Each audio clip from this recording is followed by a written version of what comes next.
অনেক প্রতীক্ষার অবসান ঘটিয়ে অবশেষে 10 বছর পর কলকাতা নাইট রাইডার্স তাদের ঘাড়ে কিন্তু ট্রফি তুলে ফেলাইল। কি দুর্দান্ত ম্যাচ। প্রথম ইনিংস দেখে হায়দ্রাবাদের মনে হয়েছিল যে ব্যাটিং পিচটা মনে হয় স্লো ছিল, রান করা পাইতেছিল না। তারা এই আইপিএল এ 5 200+ স্কোর করছে, তাও আবার বড় বড় স্কোর 287, 272, 260। কিন্তু এই আইপিএল এ আবার তাদের হইয়া সবচেয়ে স্লো স্কোর করলো কিন্তু 113 রান। কি বোলিং অ্যাটাক! আমি এর আগের ভিডিওর মধ্যে কইছিলাম যে কলকাতার যে দুর্দান্ত বোলিং অ্যাটাক, সেইখানেই কিন্তু হায়দ্রাবাদ পরাস্ত হওয়ার মূল কারণ হব, সেটা কিন্তু একদম সম্পূর্ণভাবে ঘটতে গেল। কি দুর্দান্ত বোলিং অ্যাটাক!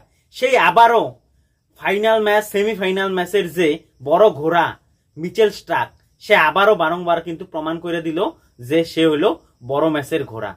দুর্দান্ত বোলিং অ্যাটাক, কলকাতার প্রত্যেকটা বলার কিন্তু উইকেট পাইছে। তার সাথে সাথে আন্দ্রে রাসেলের হাতে 3টা উইকেট, হার্ষিত রানা দুর্দান্ত স্পেল, বৈভব আরোরা দুর্দান্ত স্পেল, বরুণ চক্রবর্তী, সুনীল নারিনের দুর্দান্ত স্পেল।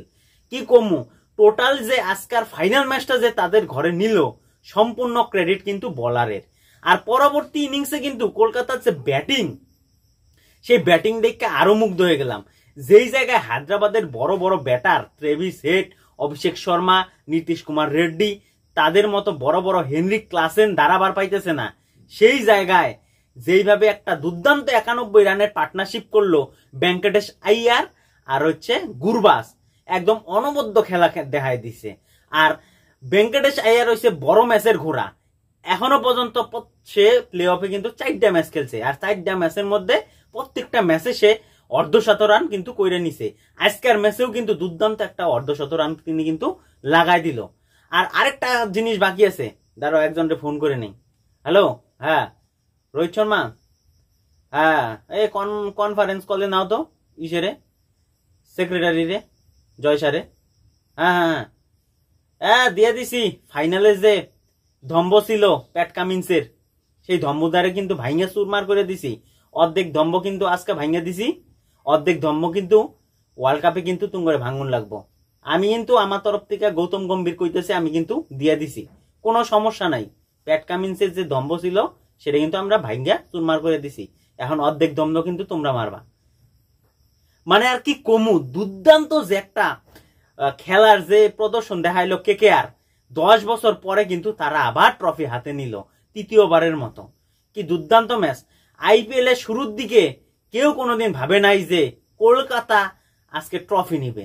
আরেকটা ডিসঅ্যাপয়েন্টমেন্ট হয়ে গেল কি, আরেকটা হইলো যে সুনীল নারিন 500 রান করা পাইল না, মাত্র 2 রানের জন্য কিন্তু সে 500টা রান করা পাইল না। তার যে একটা অনবদ্য গৌতম গম্ভীরের যে চালাকি, তারা যে ব্যাটিং বোলিং দুইটাই করানি, তাও আবার ওপেনার, সেটা কিন্তু একদম পুরা পজিটিভ কাজকর্ম করে দেখাইছে সেই সুনীল নারিন। এর জন্যই কিন্তু সে একা হাতে সিজনে 498 রান প্লাস আবার 14টা উইকেট, সে এইভাবেই যে অলরাউন্ডিং একটা প্রদর্শন দেখায় কিন্তু সে যে কলকাতাটারে ফাইনালে নিয়ে গেল এবং জিতাইলো, সেটা কিন্তু একটা বড় ক্রেডিট দিন লাগে। তার সাথে সাথে প্লেয়ার অফ দ্য সিরিজ কিন্তু সুনীল নারিনকেই ঘোষণা করা দরকার, কারণ সে বোলিংয়েও সে কন্ট্রিবিউশন করছে, ব্যাটিংয়েও কন্ট্রিবিউশন করছে। তোমাদের কি মনে হয় অবশ্যই কমেন্ট করে জানাও। আর ভিডিওটা খুব তাড়াতাড়ি শেয়ার আর লাইক করে দাও, আর নতুন হলে ফলো আর সাবস্ক্রাইব করে দাও। ধন্যবাদ।